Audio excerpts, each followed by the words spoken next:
Current affairs में अच्छे marks के लिए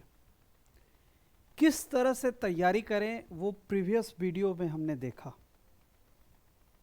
न्यूज़पेपर को किस ढंग से डील करना है वो हमने एक्सप्लेन किया। थोड़ा पैटर्न को लेकर बात करते हैं। करंट अफेयर्स का पैटर्न डिकोड करना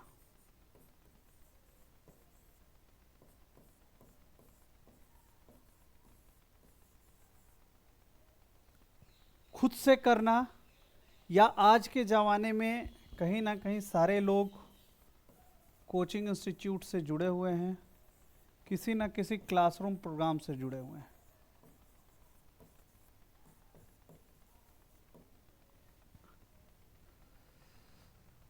मुझे ऐसा लगता है कि आप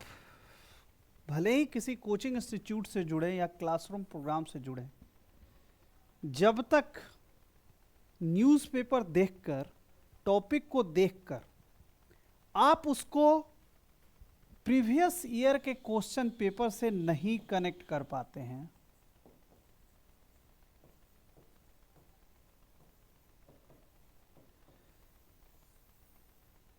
या इस पैटर्न को डिकोड नहीं कर पा रहे हैं कि सिविल सर्विसेज में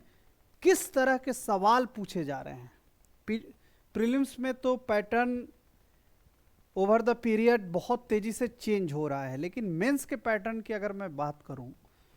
तो हमें उस पैटर्न को डिकोड करना है कि किस तरह के सवाल पूछे जा रहे हैं। उस सवाल का आंसर करते हुए कितना परसेंट स्टैटिक पार्ट को कवर करना है और कितना परसेंट डायनेमिक पार्ट को कवर करना है। देखो, आपको ये समझने की ज़रूरत है कि करंट अफेयर्स को सिविल सर्विसेज में जो इतनी तवज्जो दी जा रही है, उसका सब कारणों में एक सबसे बड़ा कारण है कि सरकार ऐसे अधिकारियों की नियुक्ति चाहती है कि आज के स्टेज में अगर कोई क्रिटिकल कंडीशन एराइज होती है तो उसको डील करने में उनका अधिकारी सक्षम हो। उदाहरण के तौर पर आप मैं एक एग्जांपल ले सकता हूं। जिस तरह से कोविड एरा था, कोविड के टाइम में गवर्नमेंट ने जो कुछ भी एग्जीक्यूट किया, बाया ब्यूरोक्रेसी ही एग्जीक्यूशन रहा।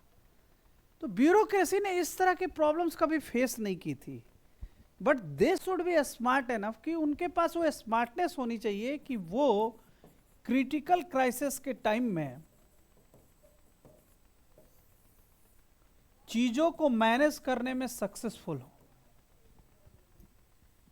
और इसी क्वालिटी की वजह से जब करंट अफेयर्स को आप डील करते हैं,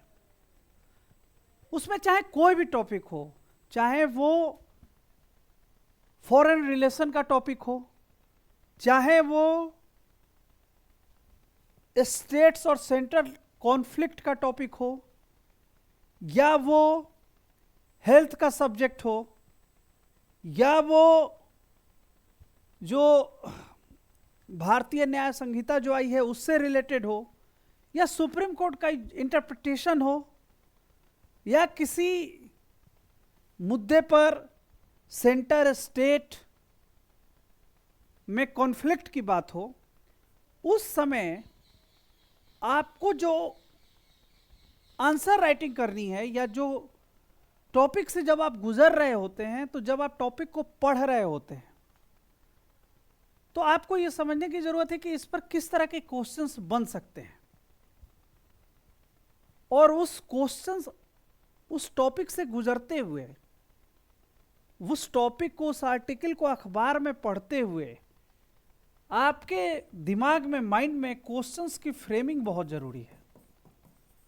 और वो जो क्वेश्चंस फ्रेम होते हैं ना, क्वेश्चंस की फ्रेमिंग, इस फ्रेम्ड क्वेश्चंस को प्रीवियस ईयर के जो क्वेश्चन पेपर है उसका भी ध्यान में रहना जरूरी है कि इस तरह के सवाल पूछे जा चुके हैं, दोबारा पूछा जाएगा या नहीं पूछा जाएगा। और जब क्वेश्चन फ्रेम हो रहे हैं तो उसके साथ साथ आंसर की भी फ्रेमिंग होनी जरूरी है। और इस आंसर की फ्रेमिंग में यह चीज जरूरी है कि कहाँ से हमें स्टैटिक पार्ट निकालना है। यानी अगर कोई पॉलिटी का क्वेश्चन है, जैसे मैं बता दे रहा हूँ कि सुप्रीम कोर्ट ने कुछ दिन पहले वेस्ट बंगाल गवर्नमेंट की तरफ से एक याचिका दाखिल की गई थी, जिसमें यह बताया गया था कि ईडी और सीबीआई के थ्रू जो स्टेट का पावर है उसको कहीं ना कहीं सेंट्रल गवर्नमेंट ब्रीच कर रही है। तो इस पर इस लीगल मैटर पर अटॉर्नी जनरल भी थे और वेस्ट बंगाल गवर्नमेंट के भी वकील थे। तो ये जो प्रेजेंटेशन था, उस प्रेजेंटेशन में स्टैटिक पार्ट भी बना हुआ था। स्टैटिक पार्ट कैसे था,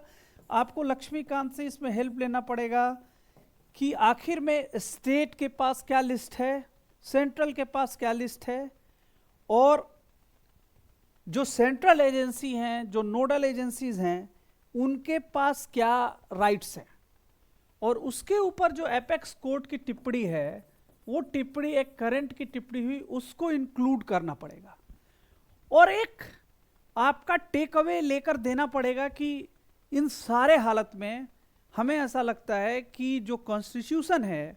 उसका वैलिडिटी बनी रहनी चाहिए, और जो कॉन्स्टिट्यूशन जिस ढंग से चाहता है उस ढंग से इन चीज़ों को आगे प्रोसीड करना चाहिए। मेरे कहने का मतलब ये है कि आप अपने तैयारी के बेहतरीन दौर में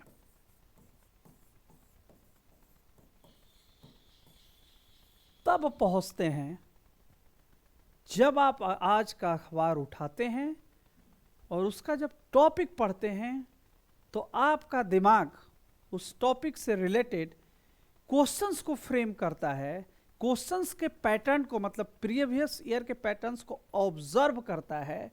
और साथ ही साथ उस क्वेश्चंस फ्रेमिंग करने के बाद उसके आंसर को भी फ्रेम करता है। और ये सारी चीजें तब आपको सफलता की तरफ धक्का देंगी जब आंसर राइटिंग जैसी चीज जो है वो आप बेहतरीन ढंग से कर पाएंगे। इसलिए जो मेरा क्लासरूम प्रोग्राम आने वाला है उसमें इस चीज को लेकर बेहतरीन ढंग से आपको बताया जाएगा कि पर डे के करंट अफेयर्स को किस तरह से syllabus, topic, questions paper, question pattern, previous year question pattern, upcoming year का जो पैटर्न है उसको पकड़ने की कोशिश करना, और आंसर राइटिंग में किस तरह से, किस तरह के क्वेश्चन में कितना परसेंट स्टैटिक होगा, कितना परसेंट करंट होगा, किस तरह से हम डायग्राम के द्वारा रिप्रेजेंट कर सकते हैं, फिगर के द्वारा रिप्रेजेंट कर सकते हैं, उस कहानी को 300 वर्ड्स में कितने बेहतरीन ढंग से हम कह सकते हैं। अगर वो टॉपिक इतना बड़ा है कि उस पर एस्से भी आ सकता है, या हमारे पर्सनालिटी डेवलपमेंट का भी एक पार्ट बन सकता है, या हमारा इंटरेस्ट है तो निश्चित तौर पर हम जो हमारा जो पर्सनालिटी डेवलपमेंट में हम जाते हैं, जो हमारे पास ये मेंस के बाद से हम ये वाइवा के लिए जाते हैं, तो उस समय किस तरह से उस टॉपिक्स को हम सामने बैठे हुए बोर्ड को उसके माध्यम से प्रभावित कर सकते हैं, उनसे अच्छे से अच्छे मार्क्स ले सकते हैं। इस चैनल को सब्सक्राइब कीजिए, इसमें एकेडमिक बातें होंगी, इसमें सिविल सर्विसेज को लेकर किस तरह से आगे जाना है, उसकी तैयारी कैसे बढ़ानी है, स्पेसिफिकली करंट अफेयर्स में उस पर बातें होंगी। मुझे उम्मीद है कि इस चैनल के माध्यम से आपकी जो तैयारी है वो उसमें मदद मिलेगी, और आने वाले समय में अगर आपको हमारे चैनल का कंटेंट और चैनल की बातें और पैटर्न सही लगता है तो हमसे जुड़ें, और जुड़कर हम आपकी तैयारी में कुछ योगदान कर सकें, ये हमारे लिए गर्व की बात होगी। धन्यवाद।